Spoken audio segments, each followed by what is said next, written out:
Welcome back to another episode of Money Talks with Dad. You are obviously not my daughter. That is correct. You are the famous Dustin, who has been mentioned many times on this. You are Corryn's husband. And we thought for this episode, we've done so many episodes with Corryn talking about you and some of the things, and the good and the bad of what you've done. We thought we'd bring you on and kind of get your perspective. You came, and I think we might have to do multiple episodes with you because there's a lot of money mistakes that we've learned about you when you were younger. Mistakes were made. Yes. Starting that way, like obviously you started dating Corryn. You guys were friends ahead of time. Knowing your situation at the time, did you feel any pressure dating somebody whose parents were financial advisors? Oh, yeah, absolutely. When Corryn and I met, I owned 3 motorcycles and not a vehicle with 4 wheels. It was 3 motorcycles. And how many guitars that you were making payments on? None that I was making payments on, but one that was bought with student loan money. Legally. Yeah. You were a music major. I wasn't a declared music major at the time, so I don't know. Is there a legal thing about that? I don't know. I think they give you a check and they're like, "Good luck with this." Yeah, and that's what happened. If you want to pay interest on a guitar, go for it.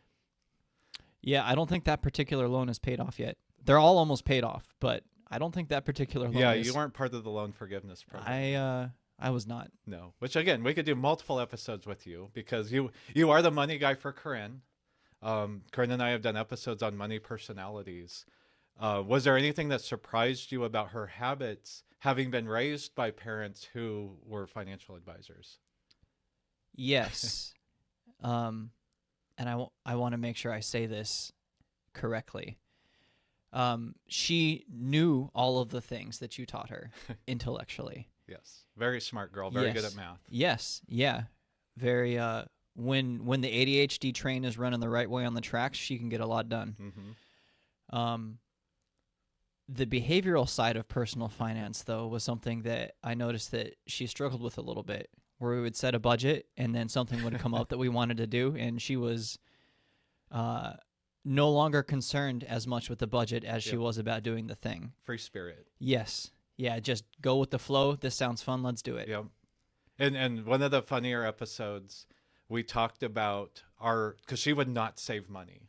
She would say she'd have a goal and she would not save money. And one of the things was she was sharing a car with her brother who's 18 months younger than her. And that led to lots of conflicts and things like that.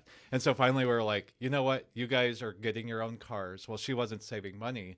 So we charged her rent. Mm-hmm. And we just kept that money in cash because she was a cash envelope person, which she's talked about. She has to see where the money's going. Yeah. And we told her, like on a Friday, hey, you now have $3,000 in rent that you've paid us. You need to go shop for a car. And you guys were still just dating then. Tell us about that weekend. Well, she was. The idea was we're gonna go start looking at cars and get a feel for like, okay, what are cars that are drivable and good for you that are in this budget? Yes. But I think the way she went out on that experience was, I'm coming home with a car. Yes. In fact, I think that was her words. So we looked at a couple of cars, and the conversation I wanted to have with her was, we may need to save a little bit more to get you a car that's going to be okay. But we found one that was okay enough, at least I thought at the time.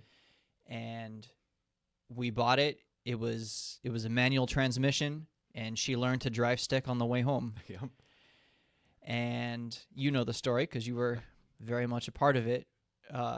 It was 2 or 3 days later, I think, she called Brandy and was like, hey, I can only shift into like 3rd gear and 4th gear or something like that. And what ended up happening is we discovered that the shifter cables were frayed, and the guy who sold it had just tucked them back into the sheath. He did a very good job hiding it. He did, yes. And then they finally broke, and so she could only shift into, I think, 3rd and 4th. And we spent that weekend, you and I. Yeah, our first bonding experience. Yep, we were out there and replacing shifter cables in this Saturn SL2. Yeah. Yeah, so that, I mean, that kind of gave you a glimpse, and it also showed us like how patient you could be with a free spirit um, person, and that's one thing we always told our kids about is you need to find somebody who makes you a better person.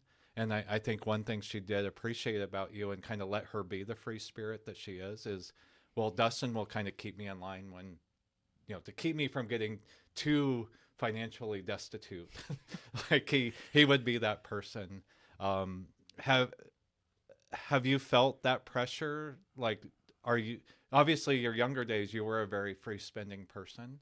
Um, did that come naturally to you to just be like, okay, well, I want to marry this girl, and we have goals, or did you just kind of evolve because you're a very smart person, a computer programmer, and like So mentally. what it was for me is I don't know that it was so much that I knew what to do and wasn't doing it. I think that I lacked a lot of financial literacy in my younger days. I just simply did not know that, like, and now looking back, like the buying a guitar with student loans, that seemed like a perfectly fine decision to me at the time.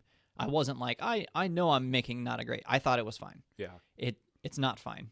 Don't please, if anybody's watching, please don't do that. No. The financial literacy about student loans is much better these days. Yes. But what happened when Corryn and I started to get serious is I kind of took a look at my life and then started thinking, 1, 2, 3, 4, 5 years ahead. And I was like, okay, there are some things that need to change if we're going to start a family and I'm going to be the head of that family. And so it was more from just a pragmatic, like, hey, I'm not that great at personal finance right now, and I'm starting to discover that in these conversations with Jeff. Like, I'm making a lot of the mistakes that he says are like basic mistakes that everybody makes. So I need to figure out how to get this going in the right direction. And that was the motivation, certainly. We were not perfect. I don't think we still are perfect, but that was the motivation, was we're going to get married, and it's not just me and 3 motorcycles and whatever. I can live on breadcrumbs, if I want to. Yeah. That's not the case anymore. And tap water. Yeah.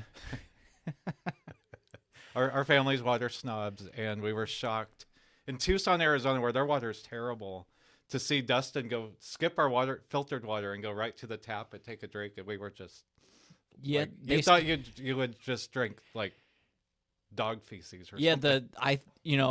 The first time I did it, I was like, is there something wrong with your tap water that I didn't know about? Because you guys, that reaction was quite strong. I was like, I don't know. Grace goes, "You're not kissing me with that mouth." She did say that. So yeah, you're a very frugal person, and I think that does help. And I think we'll have you back on for other episodes because there's a lot of different perspectives that you bring. But I do want to say that for everybody, I know a lot of times you want to find somebody who's exactly like you. But what we've really appreciated with your relationship and all of our kids' relationships when they've gotten married is they found somebody who complements them. Mm-hmm. And I think that's one of the keys. And just before we end, just kind of tell everybody, because I think this is good dating advice and it does apply to your financial lives. Like, we don't have to go into the details, but you guys set a rule before you officially started dating. Like a timeline, right? Oh yeah, and there's a story behind that is more than just wisdom that maybe we'll get into. But I think it's wise for anybody in a relationship. Yes, yeah, and it was so. We met, and the interest was clearly there. Like, she liked me, I liked her, and we set. I don't remember how long it was, but it was like, hey, we are not going to officially date, and we also tried to be cognizant of, like, okay, we're not officially dating, but like we're kind of dating. We tried to be honest about it and say, okay, we're going to give this like I think it was 2 or 3 months of just like, let's let the initial like big burst of emotions kind of like go up and down, and then see if like we're still into each other, or if this was just like a whirlwind moment of like, we were in our early 20s, Exactly. So, yeah, I agree. That's probably good advice for anybody. Yeah, because I felt like you guys had, I don't know if you had like a written agenda, but you had like key life things that you were working on and discussing, You know, because again, she's a free spirit, and you had been a free spirit, and like trying to figure out, well, will this work long term? And I think that was really cool. Yeah, well, one thing Corryn is really good at, she is a free spirit, but she loves coming up with a good plan. Yes. She loves writing down a list of things Yes. to do. Sometimes the follow through, we need to help each other with that. Same with me. I'm not always great at follow through, but she is great at coming up with a list, and she helped a lot with that. Yeah. So I think we'll end it there, because part 2 of this, we're going to bring on Toby's other half, Kaylee, but we will definitely have you back. So thanks, Dustin. All right.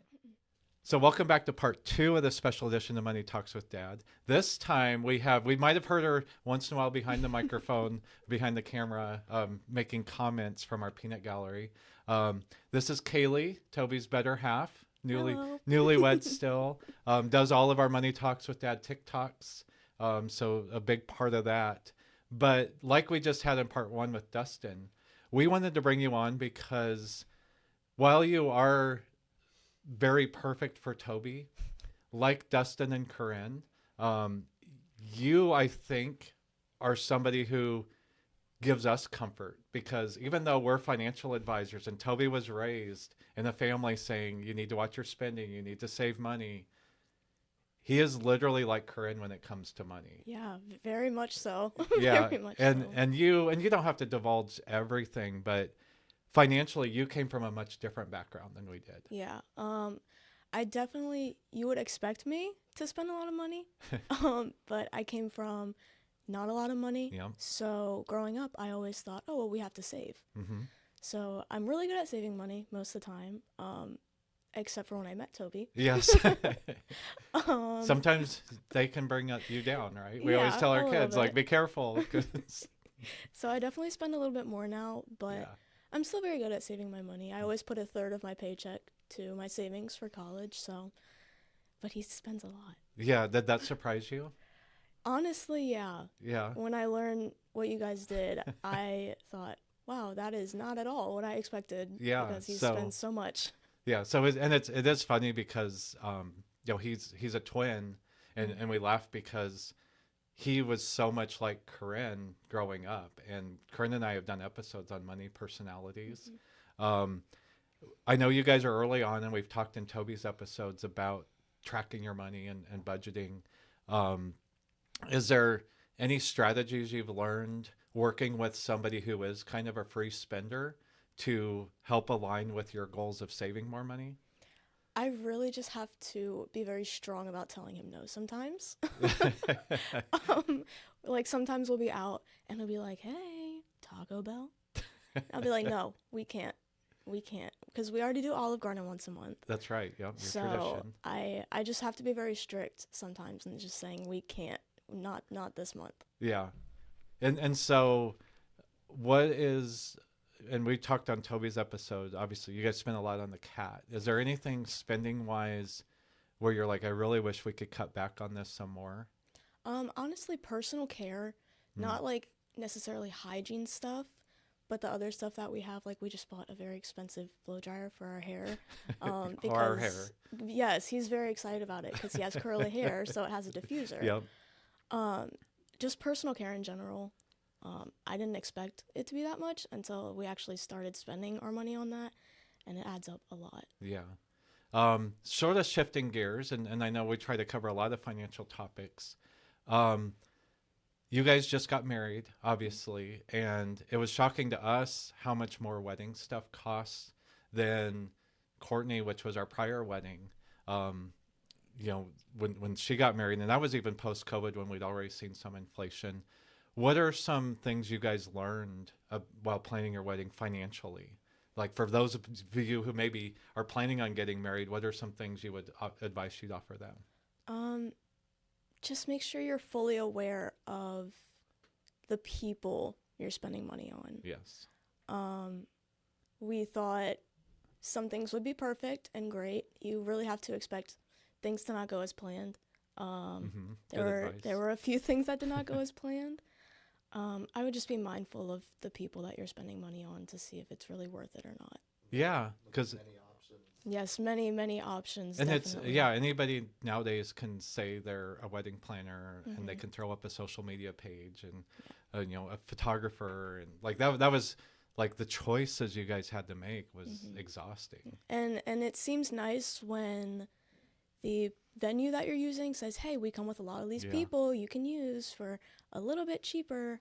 And we went with that, but definitely look at other people, because now seeing, I get a lot of stuff on my TikTok and everything about wedding stuff. There are people that are definitely cheaper than what we could have had that, in my opinion, could have done better. So definitely just have multiple options. Yeah, no, I think so. And what we always told everybody, and I look back the same way. End of the day, you're married, you're happy, you guys are perfect for each other, and that's all that really matters. Yeah, I agree. So, but going back to finances, and I know again, you guys are just very, very early on, and you just started tracking money. And I don't know if you've seen Cody's Instagram. He's doing a series with his wife Chandler talking about stuff. Have you guys decided how you're going to do like your monthly budgeting? Who's going to be in charge of paying the bills? Like who's in charge of putting things in the budget app? We haven't necessarily said like whose job it is. Yeah. I'll probably be the one to put stuff in there just because I remember it more than he does. He'll be the one to actually do the paying.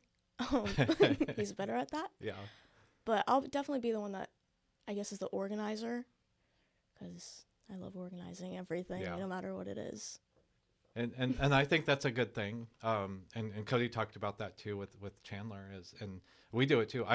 Even though I'm like more of the math person and everything, because of my job and having to run our company, I only did our budget for a month. And that was because I was like, why are we never saving any money? And Brandy said, here, why don't you try doing it if you could do a better job? And I immediately handed that back over after the month because I was like, this is too hard. Like, yeah, there's no places I could cut spending. You're doing a really good job. And it did just make me respect it. So I think as early on, you guys kind of, talking about it. Corryn and Dustin have talked about how they'll do like weekly and monthly meetings to kind of go over everything. I think that's important. So I'm excited. So we're going to have you back on more because you have a lot of good comments behind the scenes. And I think the really important part is different personalities working together with money can either be good or bad. And we're very happy that Toby met you and you met Toby and that you're there, because just like with Corryn and Dustin, we're like, all right, somebody who's financially more frugal. And again, you just, like Dustin, we didn't talk about his background, but he also came from a much different situation than Corryn had. And so it's almost good for them to have that balance. And so we thank you for that. I love being here. All right. So I guess we'll do Corryn's thing and call it an episode.